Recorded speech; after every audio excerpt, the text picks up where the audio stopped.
कि जिस आस और उम्मीद के साथ में भारतीय जनता पार्टी की सरकार यहां पर राजस्थान में जनता ने बनाई थी, उस आस और उम्मीद को मुख्यमंत्री के चयन, मंत्रिमंडल का गठन, ब्यूरोक्रेसी के ट्रांसफर, योजनाओं की क्रियान्विति, बजट, इन सब चीजों में निराशा हाथ लगी है। कहीं भी जो वादा किया गया उसके मुताबिक कोई काम नहीं हुआ है और ये पर्ची की सरकार भ्रमण, भाषण और भ्रमित पे पहुंची और उसके बाद में सर्कस बन गया। मंत्रियों ने इस्तीफे दे दिए। भारतीय जनता पार्टी के प्रदेश मुख्यालय में बैठ करके कैबिनेट मंत्री ये एक हाथ जोड़ के कहता है कि मुख्यमंत्री जी, मैं आपसे निवेदन करता हूं, मेरा इस्तीफा स्वीकार कर लो, लेकिन आज तक उनके इस्तीफे का कोई फैसला नहीं आया। एक दिन मंत्री की डिजायर लेटर पैड पे साइन करते हैं, दूसरे दिन विधायक पे करते हैं।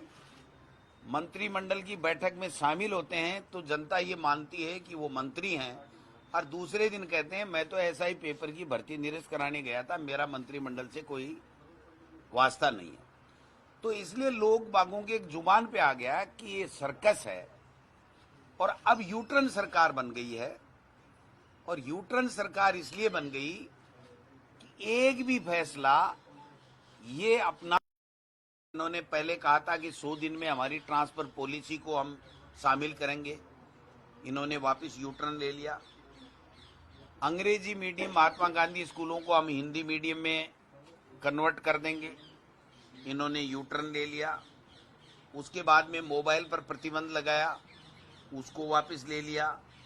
फिर उन्होंने कहा कि प्रारंभिक शिक्षा पंचायती राज से 6D के माध्यम से हम माध्यमिक शिक्षा में इनको ट्रांसफर करेंगे, वो वापस ले लिया। फिर कहा था कि जो सरप्लस टीचर्स हैं, जो अगेंस्ट पोस्ट बैठे हुए हैं, उन लोगों को हम समायोजन करेंगे, जो रिक्त पोस्टें हैं उनके ऊपर, उन्होंने वो भी नहीं किया। फिर मंत्री जी ने कहा कि दूध योजना बंद करके हम मोटे अनाज की योजना लाएंगे, उसको भी नहीं किया। और कल तो हद ही हो गई जब एक ट्रांसफरों की लिस्ट आई और 3 घंटे बाद में वो निरस्त हो गई।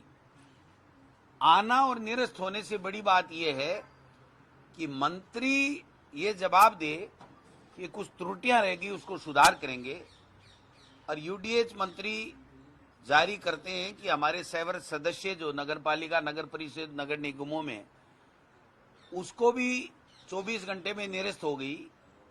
तो मैं समझता हूं कि ये यूटर्न सरकार बन चुकी है, इसलिए जनता का इनसे मोह भंग हो चुका है। जनता के वेलफेयर के लिए इन्होंने गर्मियों में न पानी की व्यवस्था की लोगों के लिए, न बिजली की व्यवस्था कर पाए। बरसात में सड़क टूटी पड़ी है, उनकी बात नहीं कर पाए। बरसात में किसान की फसल खराब हो गई, उसका मुआवजा की बात नहीं कर पाए। कोट पैंट सिला लिए और विदेशों में भ्रमण कर रहे हैं और विदेशों में कोई इनसे मीटिंग ही नहीं कर पा रहा है। होटल में बैठ करके और पर्यटक की तरह घुमाई कर रहे हैं। तो ये राजस्थान की जनता देख रही है और इस चुनाव में मैं समझता हूं कि उपचुनाव के अंदर इनको सबक सिखाएगी कि आप जनता के लिए, जनता ने आपको बनाया था, इसलिए जनता के लिए काम कीजिए। आज एक एमएलए ये नहीं कह सकता कि मैं इस सरकार में ये काम, सही काम भी करा सकता हूं। एक मंत्री नहीं कह सकता, मुख्यमंत्री नहीं कह सकता। ब्यूरोक्रेसी का भी मनोबल टूटा पड़ा है, 3-4 ग्रुप हो गए हैं, कोई किधर खींच रहा है, कोई किधर खींच रहा है। तो ऐसे में राजस्थान में जनता ने सरकार बनाई लेकिन सर्कस देखने को मिल रहा है। गुड गवर्नेंस नाम की चीज नहीं है। आप बताइए कि एसपी की अगर उसी के मातहत कार्मिक अगर उसकी लोकेशन ट्रेस कर रहे हैं और आज तक सरकार की तरफ से कोई एक्शन की बात नहीं आ रही है, तो ये महिला सशक्तिकरण की या महिला अपराध को रोकने की दिशा में कोई काम करने की बात ये लोग कैसे कह सकते हैं। आए दिन हमारी नाबालिग बेटियों के साथ में बलात्कार हो रहा है, माफिया हावी है, चाहे वो खनन माफिया हो, लैंड माफिया हो। और ये तो एक ही एक बात कर रहे हैं, रोजाना पढ़ने को मिलता है। 2 मंत्री कहते हैं कि एसआई की भर्ती निरस्त होगी, तीसरा कहता नहीं होगी, चौथा अफसर कहता है कि ये हो गया, पांचवा कहता है ये हो गया। भाई साहब, ये सर्कस दिखाना तो बंद करो, जो निर्णय लेना हो निर्णय लो और नई भर्तियां निकाल करके नौजवानों को, बेरोजगारों को रोजगार देने का काम करो। 10 महीने बाद भी कांग्रेस की सरकार को कोसते रहेंगे और ऐसे पेश करते रहेंगे कि साहब पेपर लीक हो गए। पेपर लीक भाई साहब देश में भी हुए हैं। नीट का पेपर लीक हुआ, एफआईआर लॉन्च हुई, 140 के खिलाफ चार्जशीट पेश कर दी, तो वो पेपर लीक क्यों नहीं हुआ? 25 लाख का पेपर था। हमारे समय में नीट का पेपर लीक हुआ, निरस्त किया, दोबारा भर्ती कराई और नियुक्ति दे दी लोगों को। लेकिन उसको आप कितने दिन टूल बना बना के आप झूठे बदनाम करते रहोगे।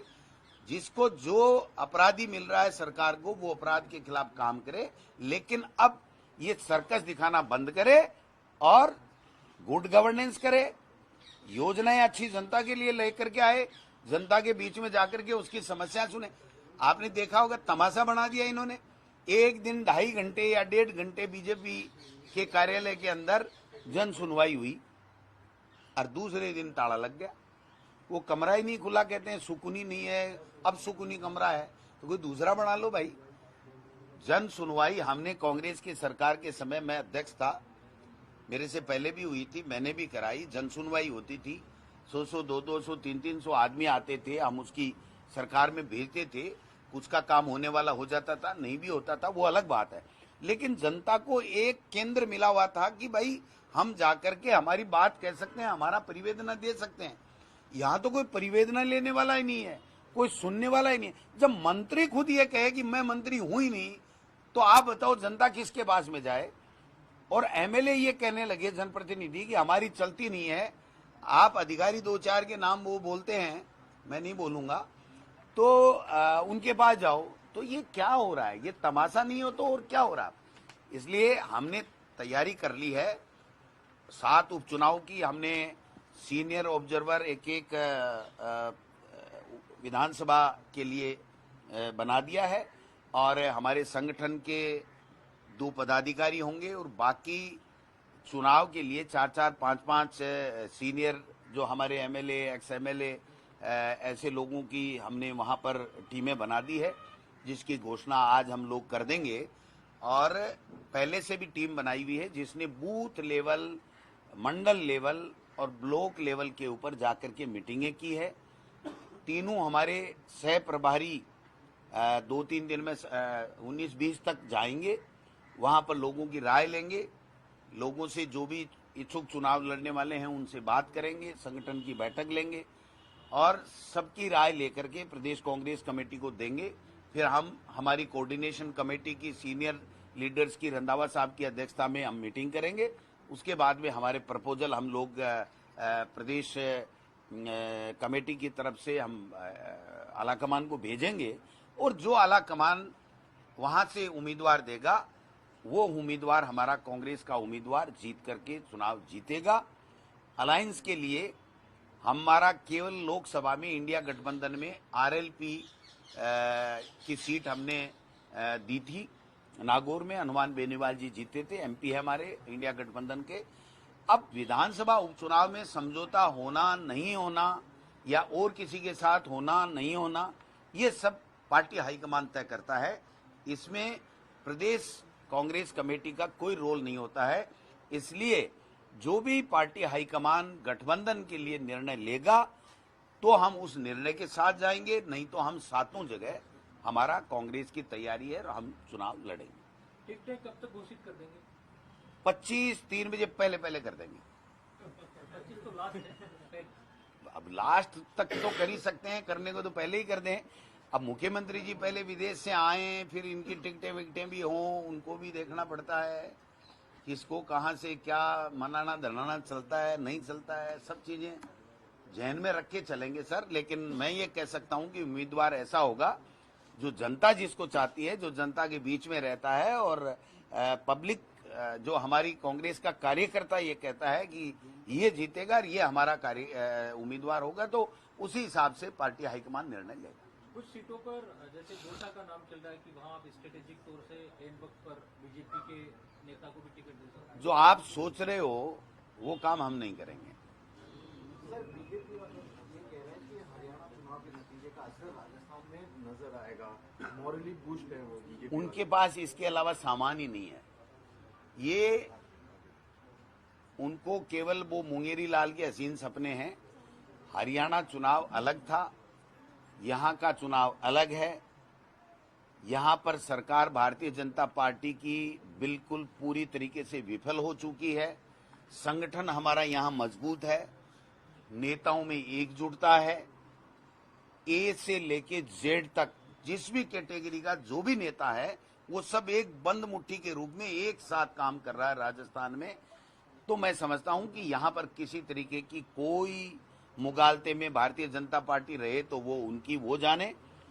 उनका चुनाव तो वो कौन प्रभारी जी हैं, वो आएंगे तो वो भाषण देंगे तो कुछ ठीक हो जाएगा। Sir, Mahatma Gandhi government school की इंग्लिश मीडियम की आपने बात कही है। भाजपा का आरोप है कि आपने इंग्लिश मीडियम तो बना दी है लेकिन उसमें टीचरों की भर्ती नहीं की, उस पर क्या कहेंगे? तो टीचरों की भर्ती आप कर दो ना। आपको कोई मधुमक्खियों के डंक मरवाने के लिए मंत्री बनाया क्या? आप शिक्षा मंत्री हो, आपकी सरकार है, आपने कहा बंद करेंगे, हमने कहा करके दिखाओ, नहीं कर पाए तो आप भर्ती कर दो। भर्ती करना इनका काम है, हमारा काम थोड़ी है। अगर इनके कोई समझ में नहीं आ रहा है डिपार्टमेंट या कोई बात तो हमसे पूछ ले। हमारे से जो हमारा विजन होगा हम बता देंगे, माने नहीं माने वो उनकी बात है। आप लोगों से पूछ ले, आप कितनी जो चीजें समझते हो, देखते हो, पूरे प्रदेश को देखते हो, तो कोई चीज आपके भी संज्ञान में आती है वो दे सकते हैं। राय मशविरा तो होता ही नहीं ना यहाँ तो पर्ची आती है, काम हो जाता है और यू टर्न हो जाता है। भगवान बेनीवाल आप पर तंज कस रहे हैं और आप उन्हें सम्मानीय बता रहे हैं। आपको क्या तकलीफ है भाई, मेरे पे कस रहे हैं नहीं कस रहे हैं? हमारा सम्मानित सांसद है ना, तो कहाँ दिक्कत आ रही है? आप तो देख रहे हो कि कुछ न कुछ लेके जाऊं, लेकिन वो गोविंद डोटासरा पहले वाला नहीं रहा। सर, बीजेपी ये भी कह रही है कि डोटासरा जी ने ठेका ले लिया है आरोप लगाने में। काय का? सरकार तो मैंने कहा यूटर्न किया नहीं क्या? मैंने तो बताया एक एक और बता दूं 20 एक। भाई यूटर्न यही तो ले रहे हैं, 3 घंटे में ऑर्डर निरस्त कर रहे हैं, 24 घंटे में ऑर्डर निरस्त कर रहे हैं। इनके खुद के बोले हुए शब्द मैंने लिए हैं, वरना तो मैं तो 400 पेज की कॉपी भर दूं इनके यूटर्न की। तो मैं क्यों आरोप लगाऊंगा? मैं सीधा साधा आदमी, मैं जानता नहीं। आरोप तो ये लगाते हैं जो कईयों ने तो भोग लिए और कई भोग लेंगे। राष्ट्र जी, महिला सुरक्षा का जो मुद्दा किया है, ISP की लोकेशन ट्रेस की गई, उसी विभाग के पुलिसकर्मियों द्वारा कार्रवाई के नाम पर उनको सस्पेंड किया गया। आगे किस तरह की कार्रवाई का आप जिक्र कर रहे हैं, क्या होना चाहिए? कौन करे? तो मुख्यमंत्री तो विदेश में है और मुख्यमंत्री जी गृह मंत्री हैं, तो अब किरोड़ जी तो ये फैसला कर नहीं सकते। तो कौन करे? मुख्यमंत्री करे। उनसे पूछो, बीजेपी की बेट देखने वाले आपके जो मित्र हैं उनको कहो कि मुख्यमंत्री जी से पूछो, भाई आप गृह मंत्री हो, कब तक इनके खिलाफ क्या करोगे? मैं तो क्या कर, मैं तो यही कह सकता हूं कि ये बातें अच्छी नहीं है, ये बातें अच्छी नहीं है। आप महिला सशक्तिकरण की बात कर रहे हो और एक IPS अधिकारी जो देश की सबसे बड़ी नौकरी होती है, अगर उसका मातहती उसकी लोकेशन ट्रेस कर रहा है तो ये हमारे लिए, पूरे प्रदेश के लिए गंभीर बात है। इतनी सी बात है, बाकी तो वो जाने उनको कार्रवाई करनी नहीं करनी, क्या करनी, जांच करनी नहीं करनी, वो तो उनके हाथ में है ना सब। वो तो अभी तो कांग्रेस वालों की जांचें करने में लगे हुए हैं, उनको फुर्सत कहाँ है अपनी जांचें करने में? उनकी जांच तो हम कराएंगे, समय आएगा 3-4 साल बाद में। आप भी उतना ही टाइम लोगे, फटाफट कर दो। है टाइम उतना ही लोगे, फटाफट कर दो। बोलो सिस्टम पूरा तोल जो, बोलो ताकड़े पर बैठाए तो शुरू गद्दी पर है, वो देखागा 4 साल बाद में। हाल तो टाइम है भाई। सर, उदयपुर में जो गोविंदा में कैंसर द्वारा हमले हुए, आदिवासियों को मुआवजा नहीं मिलने पर वो बहुत गंभीर बात है, बहुत ही गंभीर बात है। 9-9, 10-10 लोगों की जानें चली गई और ये सरकार की संवेदनहीनता की पराकाष्ठा है कि उसमें कोई चर्चा ही नहीं। इनके तो सुबह उठो तो अखबार में देखो ऐसा ही भर्ती का क्या आया खटका। तो भाई इस खटके को बंद करो, इस सर्कस को बंद करो, जो करना है फैसला ले लो और आप गुड गवर्नेंस दो। जो पीड़ित लोग हैं, परेशान लोग हैं, उनकी मदद करो, ये काम करो। कर ही नहीं रहे कुछ। मैं क्या करूं, कितना कहूं। बीजेपी सांसद ये कह रहे हैं कि आदिवासी पार्टी ने पैंथर को छोड़ रखा ताकि आदमखोर पैंथर मंगवाया किसने बोला? बीजेपी सांसद बोल रहे हैं कौन, कहाँ का? उदयपुर का। वो ही जाने भाई, उनके ज्ञान पे मैं तो टिप्पणी करने लायक हूं नहीं। मैं तो करूंगा नहीं। आदिवासियों को मुआवजा तो समय पर नहीं, मिलना चाहिए ना, हमने दिया था ना। हमारी सरकार के समय टाइगर से अटैक से हो गया था, उसको पैसे दिए थे हमने। 8 लाख तो मेरे ध्यान में है, ज्यादा का मैं नहीं कह सकता।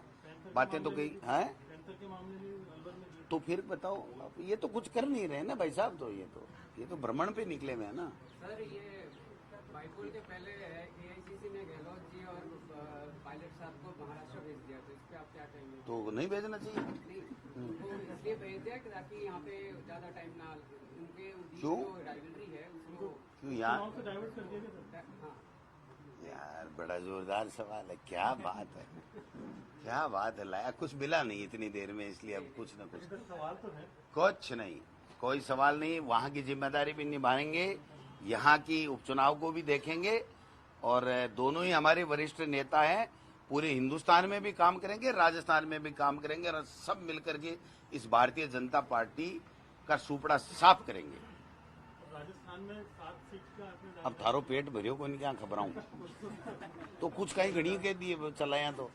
7 सीट का कल हो गया है। अब प्रचार कैसे करेंगे? कुछ अब प्रचार में क्या प्रमुख मुद्दे रहेंगे आपके? वो तो मुद्दे तो भाई साहब इन्होंने ही दे रखे हैं, हम तो क्या मुद्दे लेंगे बताओ, कर लेंगे। हनुमान बेनीवाल जी के साथ कोई तालमेल बैठा है क्या? हनुमान बेनीवाल हमारा इंडिया गठबंधन का सम्मानित सांसद है, तो तालमेल ये है। कब आपको कब टूटा मिला तालमेल? कोई टूटा मिला आपको? तालमेल ये इंडिया गठबंधन का सम्मानित सांसद है।